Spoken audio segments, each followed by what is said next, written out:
Welcome, my friends, to Inside the Minds of Authors.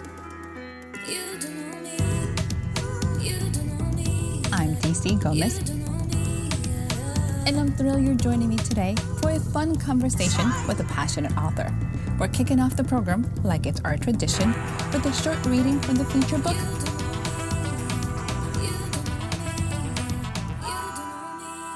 I hope you guys enjoy it.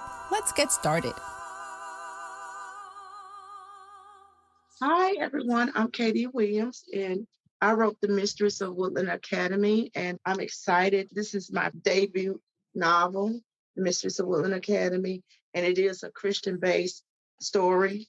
So I would like to just read to you all how Nellie gets accepted into this, how it comes to be her getting into this school, and it all starts with her best friend. So on page 14, chapter 2, and it's called Sam Big News. And I'm going to start right here. So she paused and took a deep breath and said, I got in. My letter of acceptance came today. You mean that school you kept raving about last year? Yes, the very one. Oh, wow. Congratulations, Sam. Thanks, Natalie. And while celebrating, Natalie realized she would leave soon to start school in the fall. Turning misty eyes, she said, So this is goodbye. I'm afraid it is, Sam whispered. Sam was her best friend. Where in the world was she going to find another friend like her? They've been best friends since grade school, but now they were about to be separated for the first time, and the thought of it made her stomach ache. Sam, I'm happy for you, but it's bittersweet. I'm losing my best friend. This couldn't be happening. Indeed, something must be done to stop her from losing her best friend. She knew how much Sam loved the school, and talking her into staying was out of the question. Too many times, Sam would say, millions of students will give their left arm to attend Woodland Academy. And so, not impressed with the school much, Nellie sneered. If you've gone to one school, you've been to them all. And Sam looked at her with a twinkle in her eyes and said, This school is different. It's special. Don't dramatize it, Sam, for Pete's sake. Woodland Academy offers special perks and privileges for its private students that no other school does. Like what? For starters, Woodland offers special interest classes. My older sister Lydia and Harmony went to Woodland, and they told me Woodland was a place of adventure and wonder. The classes are small, and once you graduate from Woodland Academy, you can attend any college of your choice. Okay, now you're speaking my language. How do you get in? Do they have a good cheer squad? Where is it located? Apply, yes, in Virginia. Sam said as she got quiet and looked into Natalie's eyes and yelled, Wait a minute. I have this crazy idea. Why should our friendship have to end because I'm transferring to a new school? Natalie wasn't sure what she was getting at.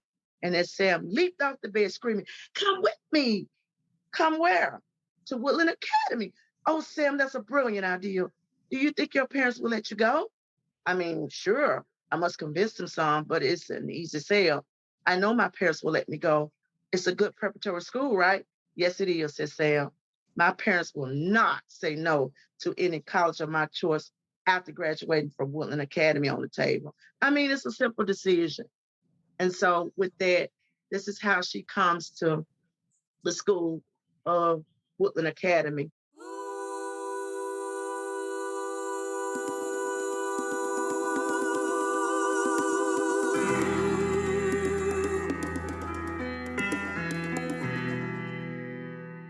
Hi, everyone, and welcome to Inside the Minds of Authors. I'm so excited you guys are joining us today. I have an amazing guest, so I hope you guys love that reading as well. If you're new to the podcast, go ahead. Make sure to subscribe. You don't want to miss an episode. We have amazing authors joining us all the time, so you don't want to miss it. If you're interested in watching the videos and behind the scenes, then go ahead and become a podcast junkie. Join our community and Patreon. Click on the link below. Make sure to go ahead and get access to all the insights before anybody else. And because you guys are here to find out who our new guest is and what we have going on, let's get started. Hello, Miss Katie. How are you? Hi, Miss DC. How you doing, Miss Gomez? I'm doing well. I am fabulous. I'm glad you're joining us. I'm excited we connected. And I want to know all about this. This is your debut novel. This is so much fun. It is YA, so young adult with a very Christian faith base. I want to know, where did this story come from? What made you decide to write it? Actually, the story came from me sitting in eschatology class because I was studying to get my minister license. And I was falling in love with eschatology, end time prophecy. At first, understanding the book of Revelations was kind of difficult, but I had a wonderful teacher. And so we were in the class, and my teacher, he was doing a really, really good job of breaking down end time prophecy. And I just fell in love with God's word and all the things that God has planned for his people.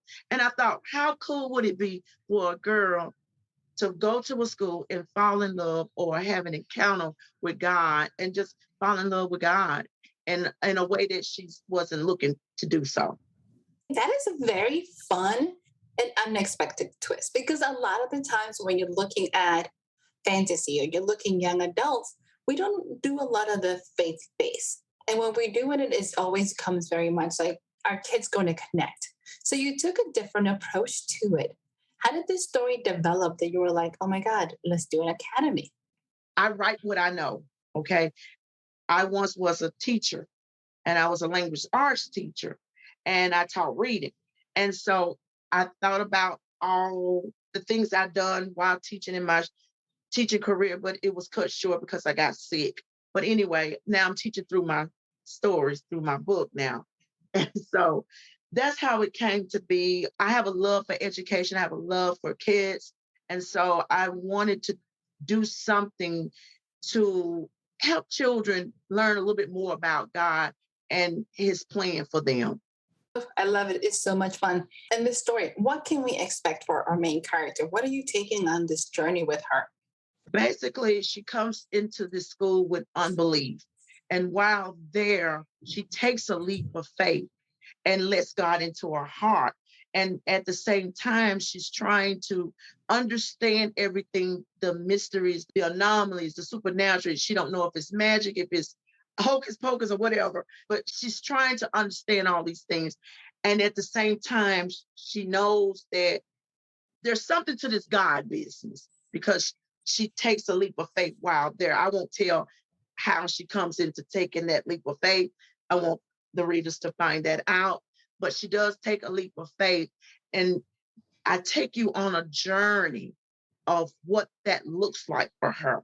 Also, know that her faith will be challenged in the story because when you choose to walk with the Lord, you know you're going to be challenged. Your faith is going to be challenged. And so it's about her understanding her purpose in life and what God has in store for her.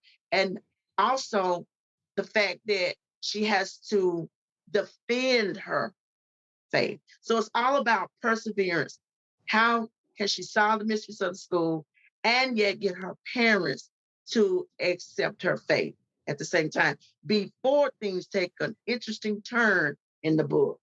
And Natalie will understand that faith comes with a cost and how much is she willing to pay for it. Ooh, those are so huge universal themes. We talked a lot about them, and sometimes they're so hard to explain to young adults.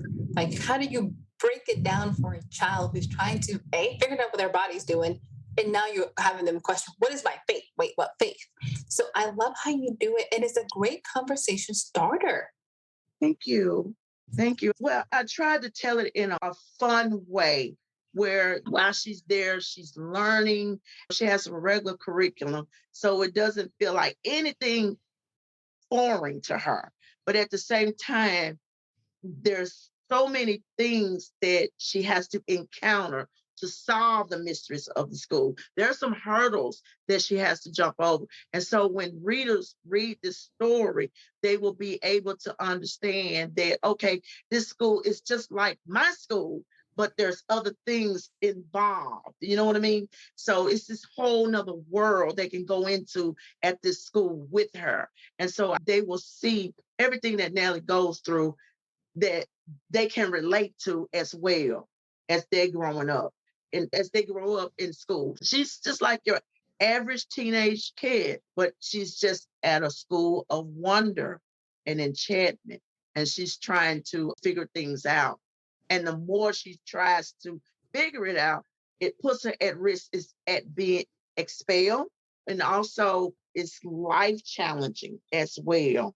There's some things that happen at the school with her and the rest of these students. So it's very, very intriguing. It's very fun. It is deep in a way, but I tell it in such a way where it's fun and they're able to put it together. Awesome.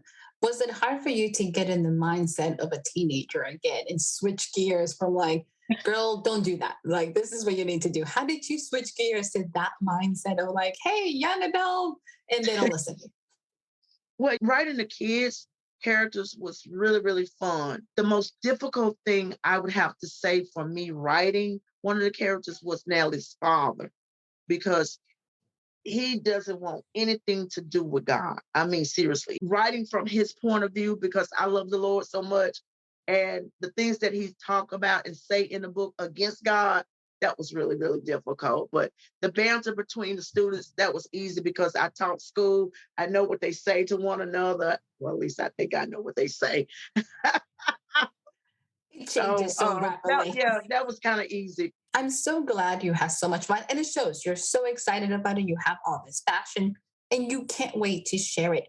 What is one message you wish kids will get from this without coming across as totally preachy? That's exactly what I did not want for the story. I wanted it to be a parable. I wanted it to be fun. I wanted it to be engaging, and where these kids could have the same experience as Nellie has, without it being over preaching, overbearing. That was the whole point of me writing this. But this is what I want young people to remember, that if you choose to follow God, that is your choice, and your choice matters. Okay. And you shouldn't have to apologize to anyone for wanting to follow God or for your beliefs. That is powerful. Every once in a while, we forget it's a choice. You don't have to validate it. You don't have to justify. You just have to know this is what I believe. And we're all entitled to our beliefs. I think sometimes we forget. Exactly. We are all allowed to believe what we have to and embrace each other. I think that's the one thing about the United States that I've always loved, the mindset of we're all supposed to have rights to believe and accept each other. And I don't have to convert anybody and you don't have to convert me. So I love it. Yeah. I'm telling you, there's a lot of surprises in here. Let me just say this, if I can, DC, is that it's like Harry Potter meets the Hunger Games with a heavenly twist. Okay. Poor girls, just going to go through hell. Let's just put it out there. Yeah, pretty much. That combination was like, oh, Natalie, you're not ready for this. Ouch. Yeah. That's what I want readers to understand. How far are you willing to go for what you believe? When things get hard, will you give up? Will you quit? Readers, y'all will see that in the book. I promise. There's some things that happen in the book, and she goes through some stuff. And it's a lot of symbolism in the book, but it's well broken down where young minds can get it. I try not to make it too difficult, but I wanted to make it fun. Here's the fun part is you can apply that to anything, whether it's your faith, your dreams, whatever. Sometimes you're going to be tested, and it's going to be tested to make you decide how bad do you want this and what does that mean? So that's very common for all of us because we're always going to be tested. So nothing new in that. Right. So tell me, sweetie, as the author, what other authors have inspired you in this journey to write? Wow, that is a wonderful question, DC. Okay, so as you see in the book, it's just like you'll feel the magic of Harry Potter. So definitely J.K. Rowling, Suzanne Collins, and my favorite author is Lorraine Hansberry. And she wrote A Raisin in the Sun. I just love that. Mm-hmm. And yeah, there's a whole lot of authors inspired me. Right now, my favorite author is Justina Ireland. Right. A lot of authors and a lot of readers forget that authors are avid readers. We consume books as much as anybody else. Do you have a favorite book? I do. It's by Justina Ireland. It's called Ophi's Ghost. And it's so good. Really, really good. And she has a new novel. It's called Rust in the Root. I'm from the South, y'all, so forgive me. rut, but it's a wonderful read. Ophi Ghost is. I haven't read The Rust in the Root yet, but that was my favorite so far. So tell me, dear, as you've been on this journey of putting your book together, of reading, researching, doing all that fun stuff, what advice would you give an up and coming author who says, you know what, I would like to do this? I would say to them, write, write, write. Don't worry about trying to make it perfect or wonder if you're good enough. Just write it, believe in yourself, just write what you love and let your voice, let your passion come forth, and everything else will work out. And I would also say, just take your time with it. But yeah, get it down on paper and you can do this. Sometimes we forget that the hardest part is starting. So put it on paper. Absolutely love to. Our listeners, make sure you listen to that. Take advice. Go ahead, start. So tell me, sweetie, what are you working on now? Have you started on your next book project? What's going on? Yes, I am working on Return to Woodland 2. And I'm also working on another story outside of Woodland. That's weird. I don't want to know how that happened, but it just happened. Once you start a series and then you're like, oh, then something else come to your mind and you just start writing and jotting it down. And so it's about a little boy and his music. And I love that. I love music. I sing in a choir. So I love music and I love to sing. But anyway, it's about a little boy and his music. That's the second book outside of the series.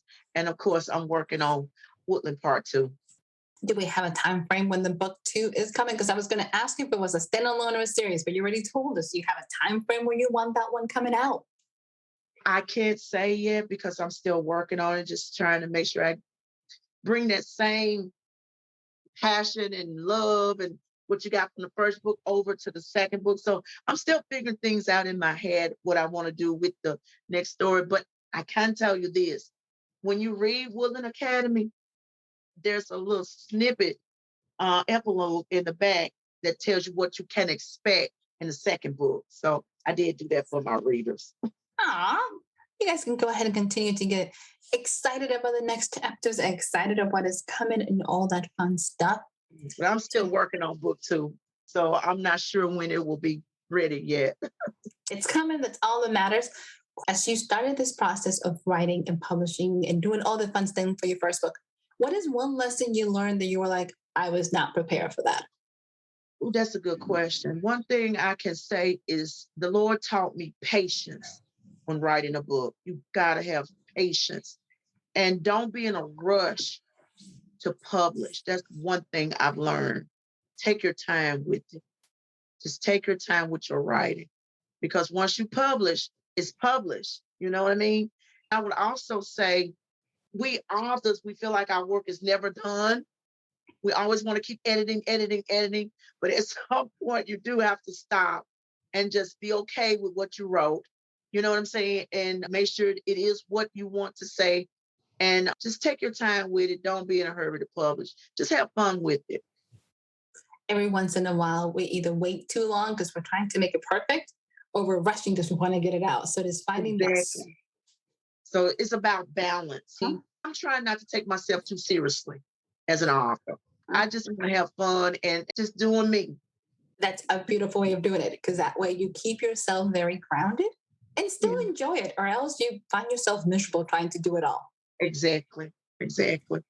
Awesome. So tell me, sweetie, where can our listeners find you? Where they can learn more about the book, where they can get more information? Okay, you can go to www.katywilliams.org and you can learn more about me. There's a bio there. You can contact me. Also, you can get my book on Goodreads, Amazon, and Barnes & Noble. Awesome. For anybody looking for it, you can find the book. You can have a blast, leave a review, get your copy, all that fun stuff. So, dear, before you leave us, are you ready for the lightning round? Okay. Easy peasy. Don't think too much about it. All right. Spicy or sweet? Sweet. Nice. Scary movies or comedy? Scary. Okay. Series or standalones? Series. Jeans or leggings? Jeans. Me too. Here's a little different. Let's see how you play with this one.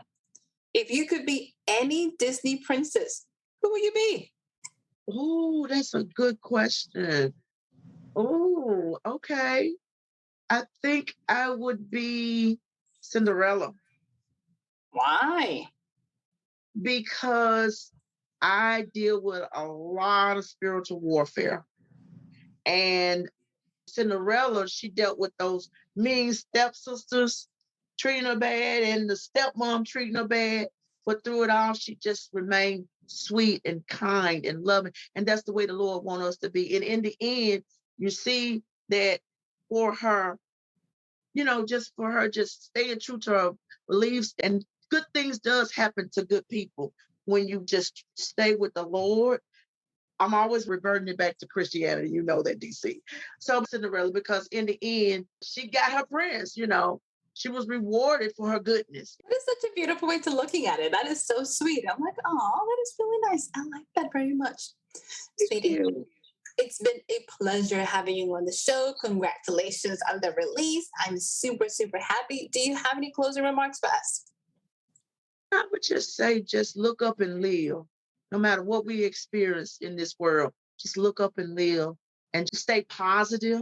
Don't let anything get you down and just enjoy life. Beautiful message to our listeners. Go ahead, enjoy, and make sure you take a moment to yourself and give the thanks to whatever you believe is always there for you.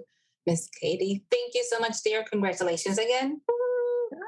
Super, super, I enjoyed this. It was super. so much fun. I'm I so glad you enjoyed it. joined us. Thank you. Thank you. Have You're an welcome. amazing day to our listeners. Make sure you go ahead, check out the website, check out the book. While you're there, make sure you join the newsletter. You don't want to miss a single thing. If you're new to the podcast, remember to subscribe. We're here every Monday with new authors that you don't want to miss. And if you're interested in the sneak peek, go ahead, join the Patreon community. You're always going to have a blast with us. Until next week when we'll have another amazing author.